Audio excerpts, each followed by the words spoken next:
ഓം നമോ ഭഗവതേ സായിശ്വരായ. ശ്രീ സത്യസായി ഭാഗവതം സത്യോപനിഷത്ത് 11. ഈശ്വരകൃപ ആർജിക്കുവാൻ ഞങ്ങൾക്ക് കഴിയാത്തത് എന്ത്? അങ്ങനെ ചിന്തിക്കരുത്. അങ്ങനെ ചിന്തിക്കുന്നത് തെറ്റ്. ഈശ്വരകൃപ എല്ലാവർക്കും ഒരുപോലെ ലഭിക്കുന്നു. അവിടത്തേക്ക് ജാതി, മത, ലിംഗ, രാഷ്ട്രഭേദം ഇല്ല.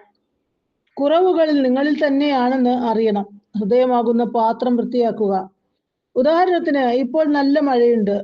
നിങ്ങൾക്ക് ജലം വേണമെങ്കിൽ പാത്രം നേരെ വെക്കണം. കമഴ്ത്തി വെച്ചാൽ ജലം ശേഖരിക്കാൻ കഴിയുമോ? മഴയ്ക്ക് ഇക്കാര്യത്തിൽ നിങ്ങളെ സഹായിക്കാനാകുമോ?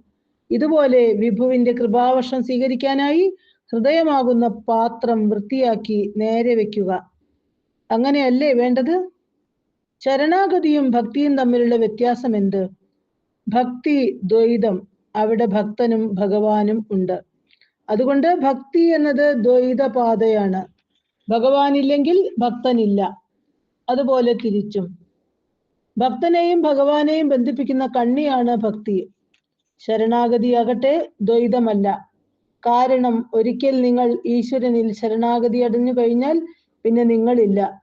നിങ്ങളുടേതായി പിന്നീടൊന്നും ശേഷിക്കുന്നുമില്ല. ഉദാഹരണത്തിന്, നിങ്ങളുടെ കയ്യിൽ ജലവും പഞ്ചസാരയും ഉണ്ടെന്ന് കരുതുക. ജലവും പഞ്ചസാരയും രണ്ടും രണ്ടാണ്. അതിന്റെ നാമവും രൂപവും സ്വാദും രണ്ടാണ്. ഇതാണ് ദ്വൈത തത്വം. ഇനി പഞ്ചസാരയും ജലവും ഒരുമിച്ചാക്കുക. എന്ത് സംഭവിക്കുന്നു? പഞ്ചസാരയും ജലവും ശേഷിക്കുന്നില്ല. പിന്നെയുള്ളത് പഞ്ചസാര ലായനിയാണ്. ഇതുപോലെ ഭഗവാന് സ്വയം സമർപ്പിച്ചവൻ തനിക്ക് സ്വതന്ത്രമായ വ്യക്തിത്വമുള്ളതായി പരിഗണിക്കുന്നില്ല. അവൻ ഈശ്വരനിൽ നിന്നും വിഭിന്നനായി തന്നെ കരുതുന്നുമില്ല. അതാണ് ശരിയായ ശരണാഗതി, അദ്വൈത തത്വവും.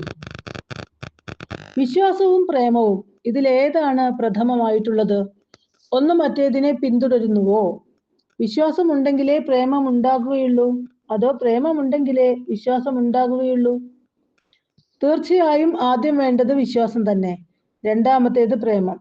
ഇക്കാര്യത്തിൽ സംശയം വേണ്ട. മാതാപിതാക്കളോ പുത്രനോ ഭാര്യയോ ഭർത്താവോ ആരുമാകട്ടെ, നിങ്ങൾക്ക് അവരിൽ വിശ്വാസമില്ലെങ്കിൽ അവരെ പ്രേമിക്കാനും സാധിക്കില്ല. വിശ്വാസമില്ലെങ്കിൽ എങ്ങനെ ഇഷ്ടപ്പെടും? സംശയമുള്ളവനെ സ്നേഹിക്കാൻ നിങ്ങൾക്കാകുമോ? അതുകൊണ്ട് ആദ്യം വിശ്വാസം, പിന്നീട് പ്രേമം. അനുഭവം ഉണ്ടായതിനു ശേഷമാണ് വിശ്വാസം എന്ന് പറയുന്നു. ഉറച്ച വിശ്വാസമാണ് അനുഭവം നൽകുന്നതെന്നും പറയുന്നു. അനുഭവവും വിശ്വാസവും പരസ്പരം പിന്തുടരുന്നുവോ?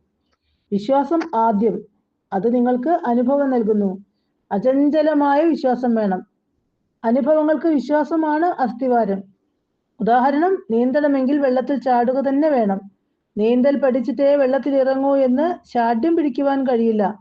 റോഡിൽ നിങ്ങൾക്ക് നീന്തൽ പഠിക്കുവാൻ സാധിക്കുകയില്ല. അതിൽ ജലം തന്നെ വേണം. ഇവിടെ ജലം എന്ന് പറയുന്നതാണ് വിശ്വാസം. നീന്തൽ എന്നത് അനുഭൂതിയും. അതുകൊണ്ട് വിശ്വാസത്തെ അനുഭൂതി പിന്തുടരുന്നു. സാധന അനിവാര്യം. പക്ഷേ ഏതു സാധന അനുഷ്ഠിക്കുവാനും ക്ലേശമാണ്. എന്താണ് പരിഹാരം? എന്തു നേടുവാനും സാധന, അതായത് പരിശീലനം അത്യാവശ്യം തന്നെ.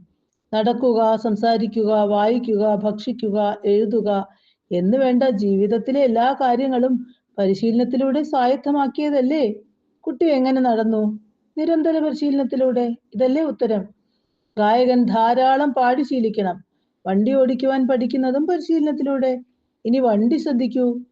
അതിൽ സ്റ്റിയറിംഗ് ഒരിടത്ത്, ക്ലച്ച് മറ്റൊരു ദിക്കിൽ, ബ്രേക്ക് വേറൊരു സ്ഥലത്ത്. ഇങ്ങനെ പോകുന്നു കാര്യങ്ങൾ. പക്ഷേ പരിശീലനത്തിലൂടെ നിങ്ങൾ അത് ഒരുമിച്ച് ഉപയോഗിക്കുവാൻ പഠിച്ചു. ഇതുപോലെ ആധ്യാത്മിക ജീവിതത്തിൽ സാധന അത്യാവശ്യം തന്നെ. വിലക്കയറ്റം ഇപ്പോൾ സാധാരണ സംഭവം. രണ്ടറ്റവും മുട്ടിക്കുവാൻ പെടാപ്പാട് വിടുകയാണ്.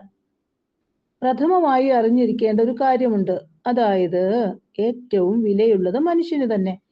മനുഷ്യനിലെ മാനവിക ഗുണങ്ങൾ കുറയുന്നതിനനുസരിച്ച് വിലക്കയറ്റം വർദ്ധിക്കുന്നു എന്നാണോ മനുഷ്യന്റെ വില ഉയരുന്നത്, അന്ന് മറ്റു സാധനങ്ങളുടെ വില കുറയും.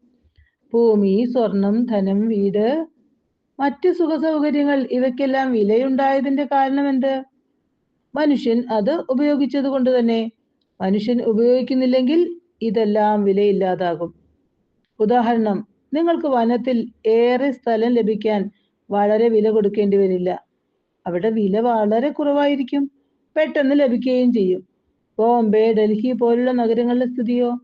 അവിടെ വസ്തുവിന് അമിത വിലയാണ്. സാധാരണക്കാരന് അവിടെയൊക്കെ വസ്തു വാങ്ങുക അചിന്ത്യമായിരിക്കും. എന്തുകൊണ്ട്? നഗരങ്ങളിൽ തിങ്ങി നിറഞ്ഞ് മനുഷ്യർ പാർക്കുന്നു. മനുഷ്യനില്ലാത്ത വനത്തിലാകട്ടെ നിസ്സാര വിലയ്ക്ക് വസ്തു ലഭിക്കുന്നു. മനുഷ്യർ വാങ്ങുന്നില്ലെങ്കിൽ സ്വർണത്തിനും വെള്ളിക്കും എന്ത് വില? അപ്പോൾ മനുഷ്യനാണ് സകലത്തിനും വിലയുണ്ടാക്കുന്നത്.